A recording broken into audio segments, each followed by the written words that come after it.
Assalamualaikum dan salam sejahtera. Saya Nur Syaliana Bersajuri. Saya dan ahli kumpulan saya yang lain akan menerangkan tentang permainan tradisional iaitu batu serembai. Batu selambut atau dikenali sebagai batu seremban atau serembat ialah sejenis permainan tradisional yang dimainkan di Malaysia.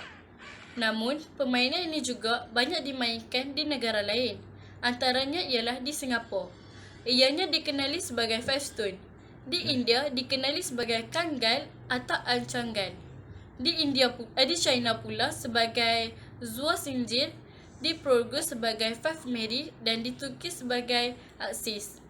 Terdapat sumber yang mengatakan bahawa batu seremban asalnya dari Asia kuno semasa Siege of Troy pada tahun 1184 sebelum Masihi. Permainan ini dianggarkan berusia dari 2500 sehingga 4000 tahun. Batu seremban ini dimainkan dari negara Nepal ke benua India sehingga ke Malaysia dan Singapura. Assalamualaikum warahmatullahi wabarakatuh dan salam sejahtera. Nama saya Nik Saedah binti Cik Rizwan, nombor metrik 10 DAT 21F2006. Hari ini saya ingin membentangkan tentang sejarah batu seremban. Selambut atau juga dikenali sebagai batu seremban atau serembat ialah sejenis permainan tradisional yang dimainkan di Malaysia. Selambut adalah sebutan di sebelah utara dan pantai timur Semenanjung. Manakala di pantai barat Semenanjung, permainan ini dikenali sebagai seremban. Ia biasanya dimainkan oleh kanak-kanak perempuan secara individu atau secara berkumpulan seramai 2 hingga 5 orang. Permainan selambut cuma memerlukan beberapa biji buah, guli kaca, biji getah, anak batu kerikil atau ketulan-ketulan objek lain berbentuk bulat. Biasanya digunakan sebanyak 5 ke 7 biji. Selain itu, karung yang dijahit dan diisi dengan biji saga, pasir dan sebagainya juga digunakan. Permainan ini sering dimainkan pada waktu lapang, di serambi rumah, di dalam rumah, di taman atau di mana-mana sahaja yang terdapat permukaan yang rata dan bersih. Para pemain akan duduk di lantai dan bermain mengikut giliran.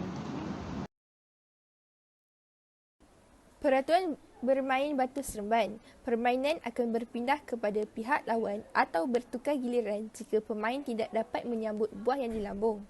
Selain itu, ketika menyambut buah di lantai, jika pemain tersentuh buah lain atau buah yang terhimpit bergerak juga akan menyebabkan giliran bermain akan bertukar.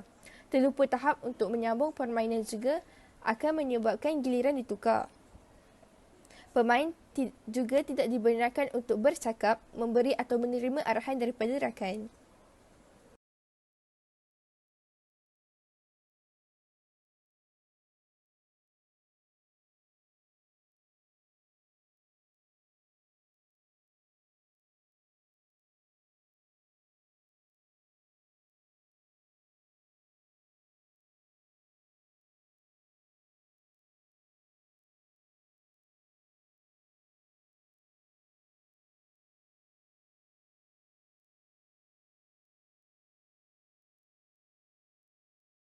Seterusnya saya ingin menerangkan tentang tips untuk bermain batu seremban dengan baik. Yang pertama, fokus. Hal ini supaya kita tidak terlepas giliran atau membuat sebarang kesilapan. Yang kedua, menyusun strategi dengan cepat.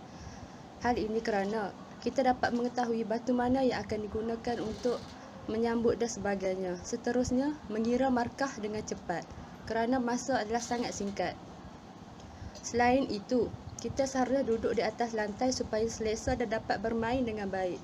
Akhir sekali, kita haruslah menggunakan batu yang tidak tajam supaya tidak tercedera. Seterusnya, contoh-contoh program pertandingan yang dijalankan di Malaysia yang melibatkan batu seremban ialah pertandingan Batu Seremban Carnival Sukan MPIC 2021. Selain itu, pertandingan Carnival Permainan Tradisional 2021 di pekarangan Pulako IPG Kampus Ipoh. Akhir sekali, pertandingan batu seremban diadakan di program Cita Rasa Malaysia.